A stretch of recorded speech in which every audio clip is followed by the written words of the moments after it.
안녕하십니까.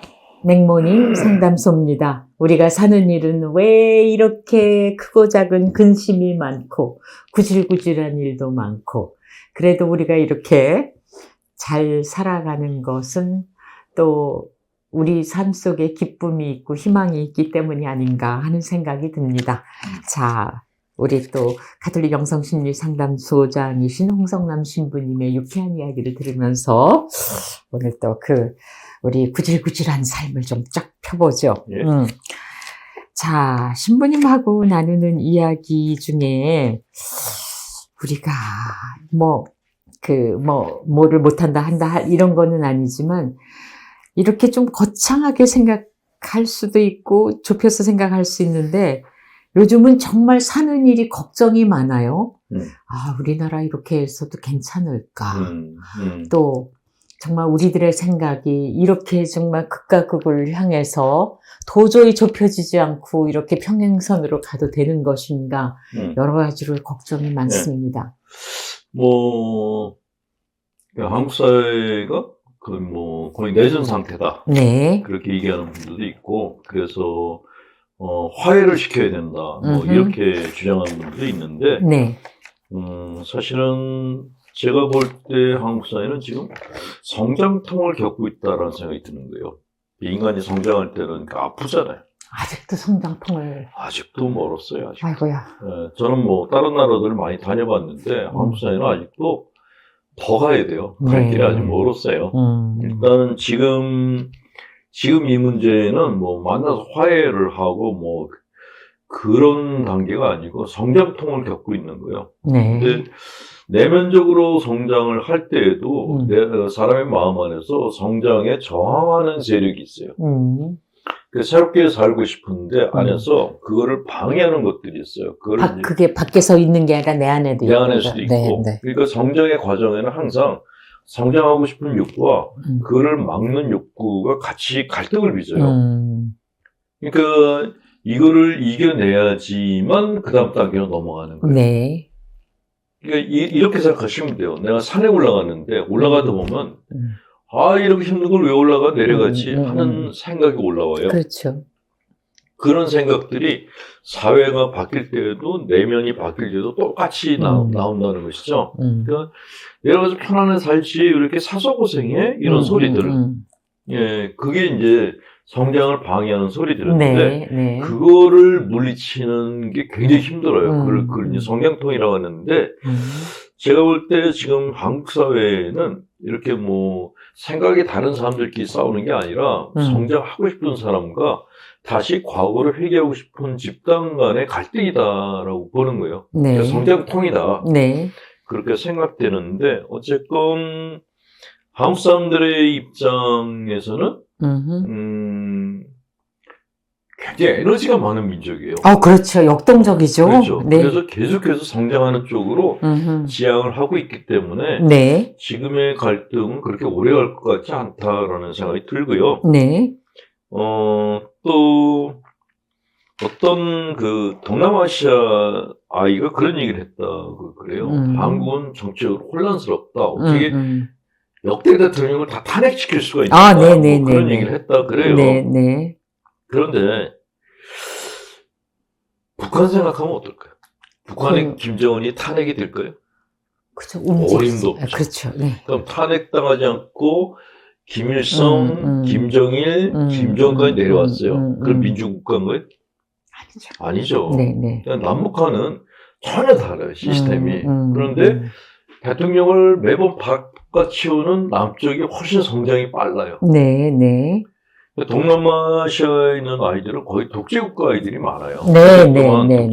독재 치하에서 살다 보니까 그게 몸에 배어 있는 거예요. 저항할 수 없는. 그렇죠.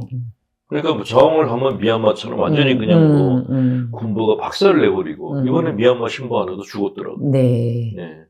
그 군부에서 처형당한 신부가 한 사람 나왔어요. 그런데 오랫동안 수능을 해 있다 보면 우리나라 같이 이렇게 대통령한테도 막 욕을 하고 바꿔치고 하는 이런 문화가 이해가 안 되는 거죠. 네. 그런 의미에서 한국 사회는 굉장히 에너제틱하고 역동적이고 성장지향적이다라고 볼 수 있는데 근데 시정할 부분은 뭐가 있냐면은, 서로 간에 적대감을 갖는 건 그건 아닌 것 같아요. 네네네. 생각이 다르다 그래서 사람에 대해서 적대감을 갖는 건 이건 위험하다라는 생각이 들어서 특히 이제 적개심을 가지면 상대방에 대해서 극단적인 표현을 많이 써요. 그렇죠. 그러니까 뭐 내 생각하고 다르면 쟤는 친일파야, 쟤는 빨갱이야. 우리나라는 지금 어떻게 보면 친일파와 빨갱이 사이에 싸움이라고 볼 수 있을 정도로 그런데 사실은 그걸 뒤집어 놓고 나면은 극우하고 극자의 싸움이라고 볼 수 있는데 어떤 문화이건 간에 극단주의자들은 가장 위험해요. 종교는 광신도가 위험하고 정치는 극단주의자가 위험해요. 그래서 좀 좌라고 하더라도 중도좌, 우라고 해도 중도우. 이 양쪽 그룹이 서로가 이렇게 대립하고 대화하면서 가는 쪽이 안전하지 않을까. 그래서 극자와 극우 쪽에서 하는 선동적인 언어에 넘어가지 마시고 적개심을 갖지 않도록 조심하는 게 그게 좋지 않을까 하는 생각이 들고요. 최근에 뭐 야당 대표를 암살해야 된다는 그런 얘기가 나왔어요. 그것도 뭐 개신교 목사님이 그런 얘기를 했다 그래서 저게 어떻게 목사야 하는 생각이 들었는데 쉽게 말해 살인하지 말라 그래도 어떻게 목사가 살인을 갖다가 방조하는 말을 할 수 있는가. 그게 너무 놀라웠는데 사실 이 암살이라고 하는 거는 일본 야쿠자 문화에서 나온 거예요. 제가 일본에 자주 간다고 말씀드렸잖아요. 이 일본의 일본 정부가 극우예요. 극우 정치인들로 구성이 되어 있는데 이 일본 극우 정치인들이 민주주의에 대한 생각이 없어요. 그냥 복무 체제를 유지하고 싶어 하고 그래서 자기네 정적들을 갖다가 제거를 하는데 야쿠자를 고용합니다. 야쿠자들이 나이를 먹으면 은퇴를 하거든요. 은퇴를 하면 이제 거리가 안 되는 거예요. 그런 은퇴를 한 야쿠자한테 돈을 줘서 정적한테 폭행을 가하거나 정적을 암살하게 시킨다고 합니다. 그게 지금 일본 극우 정치라고 그래요. 그거를 우리가 들여오겠다고 하는 거예요. 이 가장 질이 일본 문화를 우리가 들여오겠다고 하는 거는 이거는 역사를 거꾸로 가겠다는 거하고 똑같은 소리라서 이건 말도 안 되는 소리예요. 이건. 근데 만약에 야당 내 마음에 안 들어서 야당 정치인을 다 암살한다 그러면 그거 끝나겠어요 거기서? 근데 그 얘기가 나오니까요. 그걸 가지고 이제 비난을 하니까 어떤 분이 또 어떤 얘기냐면 전에 가톨릭 신부님하고 성공회 신부 한 분이랑 다 같이 누가 탄 비행기가 떨어졌으면 좋겠다. 똑같은 거 아니냐 이렇게. 그러니까 이게 도대체가 적대감이 도대체 가까워지지 않는. 떨어졌으면 좋겠다라고 얘기한 거하고 내가 총을 사서 저 사람을 겨냥해서 죽이겠다는 거하고 그건 다른 문제죠. 아이고. 만약에 저격수가 나와가지고 어떤 사람을 암살을 했다 그러면은 그럼 그 다음에 어떤 일이 벌어질까요? 일단은 칼이건 총이건 손을 대면은 그 다음에 그게 허용이 되는 거예요. 그게 제일 무서운 거죠. 그래서 그 암살이란 말은 꺼내지도 말아야 되고, 그러니까 정말 야당 대표가 마음에 안 들면은 그냥 선거로 이기면 되는 거죠. 그러니까 지금은 또 그러고 사회 이른바 지도층이라고 일컬어지는 분들 중에서 그런 도저히 이해할 수 없는 행동과 발언을 하는 경우가 많아져서 이거 정말 걱정스럽습니다. 그러니까 제가 걱정하는 게 일본 정치 문화에서 가장 안 좋은 폭력 문화를 갖다 우리가 자꾸 들여오려고 하고 있어서 이게 뭔 짓이야 하는 생각이 드는 거예요. 앞으로 나가야 되는데 어떻게 이렇게 거꾸로 가려고 그러지? 이렇게 뭐 야당이건 여당이건 간에 이렇게 정치적인 대화를 해야지 이게 무슨 폭력을 행사하고 총을 쏘겠다는 거는 이거는 말도 안 되는 거예요. 말도 안 되는 거. 자, 오늘의 상담으로 들어가는데요. 오늘의 상담 내용이 상당히 충격적입니다. 그래서 이건 무슨 센세이셔널하게 생각할 것이 아니라 진짜 우리의 신앙 문제라고 생각하고 진지하게 의논을 해봤으면 하는 생각이 듭니다. 안녕하십니까. 저는 요즘 분심이 들어서 성당 생활을 쉬고 있는 중입니다. 작년에 저희 본당에 새로 보좌 신부님이 오셨습니다. 30살, 이른바 MG 신부님으로 저에게 개인적으로 친구처럼 지내자고 하시면서 누나라고 부르기 시작했습니다. 제가 좀 늦게 귀가하면 휴대폰에 부재중 전화가 7통이나 와 있고 또 지금이라도 나와서 술 한잔 하자고 말씀하시기도 합니다. 저는 신부님께 대한 환상이 있었는데 그게 무너지고 실망하기도 했습니다. 보좌 신부님은 술자리에서 여자 신자들을 포옹하려는 스킨십을 시도하다가 그 일이 불거지기도 했습니다만 자중하기는커녕 더 당당하게 술자리도 갖고 행동했습니다. 저에게 성당에서 저밖에 안 보인다 이런 말씀도 하시고 또 자녀가 둘 있는 유부녀 교우에게 설렌다는 말씀도 했다고 합니다. 또 그 두 사람이 술자리도 갖고 집에서도 만나고 밖에서도 만나고 같이 운동도 한다는 소문이 있었습니다. 제가 그 일을 거론하면서 당신은 신부님 자격이 없습니다 라고 말해서 좋았던 관계가 끊어진 상태입니다. 또 교리교사 연수 등 성당 공식적인 자리에서도 그 유부녀 교우와 자리를 같이 하고 이래서 많은 사람들이 알게 된 상황입니다. 주임 신부님이 주의를 줬다는 말이 있지만 그 후로도 달라지지는 않고 있습니다. 저 유부녀 자매에게도 저에게 한 것처럼 누나라고 부르고 또 만나겠지 하는 생각이 저를 괴롭힙니다. 그 집에도 초대받아서 자주 가신답니다. 보좌 신부님 미사 때 영성체 할 때마다 분심이 들고 저분은 과연 죄책감이 없을까? 그런 분이 주는 성체도 과연 깨끗한 것일까? 이런 분노도 생깁니다. 모두를 기만하고 윤리적으로 지탄받을 행동을 하는 성직자가 있는 성당에 다닐 수 없고 성당과 신앙에 대한 불신감이 생깁니다. 또 한 구석에서는 이것은 나의 질투가 아닐까 이런 자책도 듭니다. 이런 내용입니다. 일단은 보좌 신부고 MZ세대고 근데 미리 이렇게 제가 얘기를 하면은 이런 비슷한 건들이 이제 들어오거든요. 신부들에 대해서. 네. 고발 프로 비슷하게 이제 되는 거예요. 네. 그런데 자극적이 되고 이런 게 들어오면 뭐가 문제냐 하면은 우리가 보좌 신부 얘기는 못 들었다는 거예요. 그러니까 이거는 자매님이 보낸 사연을 우리가 보고 있는 중인데 보좌가 어떤 입장인지는 모르는 거예요. 네네네. 그러니까 그런 일방적인 그런 의견만 듣고 판단하기가 위험하다라는 거죠. 그렇죠. 네. 그러니까 지금은 만약에 이제 이거는 뭐 보좌가 분명히 잘못한 거고 이놈이 나쁜 놈이다. 그러면 소송이 걸려요.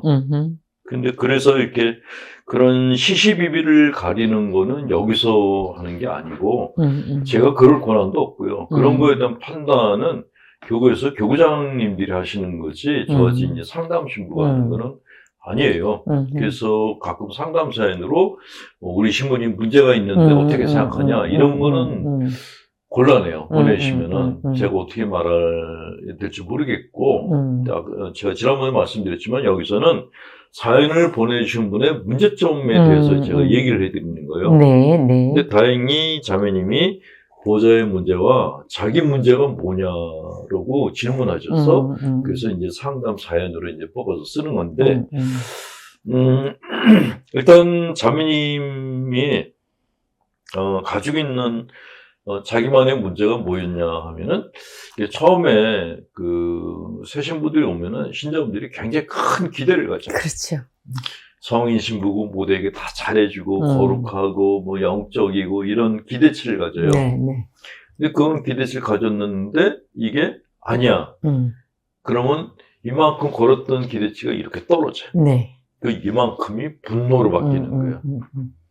그러니까 그런 데서 오는 내가 바랬던 그런 신부의 모습이 아닌 것을 너무 높은 기대치를 갖다 보니까 실망감이 커졌어요. 그러니까 이제는 저 신부가 주는 성체는 영하지 못하겠다. 뭐 이런 성당을 나가야 되나 이제 그런 마음이 드는 거는 너무나 당연한 거예요. 근데 그런 실망감이 있는가 하면 또 하나는 뭐가 있냐면 자매님 얘기처럼 질투심도 있는 거예요. 아, 그렇겠죠. 처음에 나를 보고 뭐 누나라고 부르고 뭐 자매밖에 안 보인다고 그러던 놈이 다른 사람한테 눈을 돌렸어. 네. 그러면 여자분들은 당연히 질투가 생기죠. 그렇죠. 어떻게 저놈이 저럴 수가 있어? 예, 그래서 질투가 생긴 것도 맞아요. 두 개 다 맞아요. 그러니까 이거는 뭐 자매님에게 어떤 해결책을 드리기가 좀 난감한데 일단은 이런 얘기는 해드리고 싶어요. 자매님이 보호자에 대해서 이렇게 눈이 꽂혀 있는 동안에 자매님은 아무것도 못해요. 책도 못 보고 일도 못하고 생산적인 걸 못하고 그 보호자를 미워하면서 시간 낭비만 하게 돼요. 그리고 가정생활도 힘들어져. 그렇죠. 그러니까 억지로도 그 보호자에 대해서 내가 관심 갖는 것을 이건 부정적 관심이라고 하는데 아, 부정적 관심. 예, 네. 예, 좋은 관심이 아니라 부정적 관심이거든요. 싫어하면서 보는 거예요. 네. 근데 이거를 없애지 않으면 내 인생이 망가져요. 보호자 인생은 둘째고 내 인생이 망가지기 때문에 내 인생을 보호자 때문에 망가뜨리는 것만큼 바보 같은 짓이 어디 있어요. 그래서 보호자에 대한 생각을 지우시는 게 좋아요. 안 보시는 게 좋고 꼴도 보기 싫다. 그럼 다른 성당 다니세요. 다른 성당 다니시는 게 좋을 것 같다라는 그런 조언을 드리고 네. 이번에 우리 보호자 신부님께 드리고 싶은 말씀은 일단은 술 먹으면 이성이 마비가 돼요. 네, 네. 네. 제가 아는 후배 신부 중에서 술, 담배 하다가 60이 넘기 전에 저 세상 떠난 친구들이 한둘이 아니에요. 예. 지금 체력이 좋다고 그 술자리를 갖다가 많이 하는 것 같은데 이거 오래 못 가요. 예, 40대에 떠날 수도 있고 그 하나님이 데려가시는 그 시기는 언젠지 모르니까 그리고 더 문제는 술 먹으면 이성이 마비가 그렇죠. 되고 실수하기가 그렇죠. 쉽죠. 술자리에서 실수가 가장 많이 나와요. 네, 네. 그러니까 그 젊은 신부들이 이렇게 그 교구로부터 이렇게 처벌받는 그런 이야기를 들어보면 다 술자리에서 벌어지는 일이라서 조심하실 필요가 있고 두 번째는 이게 선을 지켜야 돼요. 아, 네, 네, 네. 신자분들하고 아무리 친하다고 하더라도 그래도 누나라고 부르는 건 그건 아니에요. 그렇죠. 만약에 내가 어떤 자매를 보고 나는 자매님을 누나라고 부르고 싶어요. 그러면 다른 자매들이 어떻게 생각할까요? 저 신부하고 저 자매하고 그냥 친한 관계네? 이렇게 볼까요? 안 그래요. 둘이 무슨 관계지? 그렇죠. 그렇죠. 당연히 색안경 끼고 본단 말이죠. 그러니까 내가 특정한 신자를 보고 누나라고 부르는 거는 그런 신부님이 멍청하다는 얘기예요. 머리가 모자란 거죠. 예, 사제생활 수명을 단축시키겠다는 생각하고 똑같아요. 가끔 신자분들이 신부들한테 와서 이제부터 형님으로 모실게요 하는 사람들이 있어요. 아, 네네. 그거 절대로 안 되는 거예요. 아, 동성끼리도? 그러면 다른 사람들이 볼 때는 그 신부가 이 사람만 편애한다고 생각해요. 네, 그건 안 된다는 거죠. 사제들은 한 공동체 공평하게 사목을 해야 되는 사람이지 특정한 사람에게 편애면 안 돼요. 네. 분당 신부님들이 자기 마음에 드는 사람들하고 뭐 그룹으로 다니던 말이 생기는데 어느 개인하고 이렇게 특별한 관계를 갖는 거는 그거는 자기 함정 파는 거예요. 예, 그거는 보좌 신부님이 정말 그 선을 지키는 수련을 좀 하셔야 될 것 같다는 생각이 들고 사제들은 외롭다. 그래서 나는 신자들하고 가족 같은 관계를 갖고 싶다. 그렇게 얘기하는 사람들도 있는데 아, 네. 신부 생활이 외롭지 않길 바라는 것 자체가 비현실적인 거예요. 신부 생활은 끝까지 외로워요. 근데 신부들은 그 외로움을 그냥 당연한 것으로 받아들여야지 사제생활을 할 수가 있어요. 그 외로움을 덜기 위해서 다른 것들 찾기 시작하면 그때부터 사단이 나기 시작하죠. 예. 나는 외로워 그러면서 외로운 코스프레 하는 신부들 가끔 있어요. 네. 외로운 표정을 짓고, 술집에 가서 혼자 외롭게 술 마시고, 그래서 신자들 동정을 얻으려고 하는 그런 친구들도 있다는 얘기를 들어요. 근데 그것도 시간 낭비죠. 지금 신부님 나이 때는 해야 될 일은 뭐냐면은, 저는 이렇게 생각해요. 신부들은 셰프하고 똑같다고. 우리가 하는 강론은 음식이에요. 네. 주일날 한 번 내가 하는 강론을 들으려고 신자분들은 일주일마다 한 번씩 와서 내 강론을 들어요. 강론을 듣고 일주일을 살아갈 힘을 얻고 가요. 그러니까 음식점에 와서 셰프가 만든 음식을 먹고 가는 사람들처럼 신자분들은 강론을 듣고 가요. 그러면 당연히 신부들은 그 일주일 동안 그 강론이라는 음식을 만들기 위해서 최선을 다해야 되는 거예요. 근데 매일같이 술 먹고 신자들하고 이렇게 뭐 누나 동생 하면서 놀러 다니고 그러면서 아니 만약에 음식을 갖다가 일주일마다 특식을 만들어야 될 셰프가 음식 만드는 거 준비 안 하고 맨날 술만 처먹고 다니면은 음식을 제대로 만들겠어요? 못 만들지. 하루 종일 기도하고 공부해도 안 되는데 지금 새 신부인데 지금부터 이따구로 살면은 그걸 오래 못 가요. 그러니까 예전에 수도자, 성직자들은 추위, 더위를 견디고 먹을 거 참고 잠 오는 거 참고 이런 수덕 생활을 했다면은 현재 수도자와 성직자는 넘치는 사랑에서 자신을 지키는 것이 참 어려울 것 같습니다. 뭐 그런 것도 있고 지금은 하여간 신부님 같은 경우는 지금 나이가 젊잖아요. 네. 그러니까 뭐 40살도 안 됐을 텐데. 30이시랍니다. 예? 30이시래. 30살이면은 그냥 애기예요. 30살짜리가 해주는 얘기를 60, 70, 80 먹은 분들이 듣는 거예요. 그 인생에 경륜이 쌓인 분들이 30살짜리 신부의 강론을 갖다가 듣겠어요? 근데 왜 들을까요? 그 신부가 가지고 있는 강론의 내용보다 성실함 때문에 듣는 거예요. 그러니까 내 아들 같아서 정말 이렇게 사랑하는 마음으로 듣는데 근데 이게 강론 준비하는 것도 시원찮게 하면서 기도 생활도 안 하고 틀어진 삶을 산다. 그럼 일단은 본당 신부가 힘들어요. 그런 신부 된 지 얼마 안 됐는데 벌써부터 이러면은 이거 어떡하지 하는 걱정부터 든단 말이죠. 이 사연을 보내신 자매님이 보좌 신부에 대한 이 사연이 정말 사실이 아닌 걸 보내셨길 바라요. 새 신부가 오자마자 이렇게 하는 거는 정말 처음 듣는 얘기라서 너무 이렇게 어떻게 새 신부가 이럴 수 있지라는 생각이 드는데 사실이라면은 이 신부님은 정말 조심하셔야 되고 사실이 아니길 바라는데 사연을 보내셨으니까 사실인 것 같은데 어쨌건 이렇게 이런 삶을 살면은 사제생활을 오래 못해요. 이 신부 생활을 너무 신학교 생활 끝나고 신부 됐으니까 이제 나는 자유인이다 라고 생각하는 것 같은데 천만의 말씀이에요. 신학교에서는 여러 단에 묻혀서 살았어요. 그 기껏 나를 갖다가 보는 거는 교수 신부들밖에 없었어요. 근데 신부님은 이제 소품 받고 나왔잖아요. 공인이에요. 공인이라는 거는 나를 보는 사람들이 숫자가 늘어났다는 거예요. 나를 평가해주는 사람들도 많다는 거죠. 예. 그렇게 천방지축으로 살다가는 큰일 납니다. 조심하셔야 돼요. 자, 이제 신부님한테 드리는 충고였고, 아까 자매님한테는. 내가 천방지축으로 살다가 혼인한 사람이야. 말 잘 들어, 임마.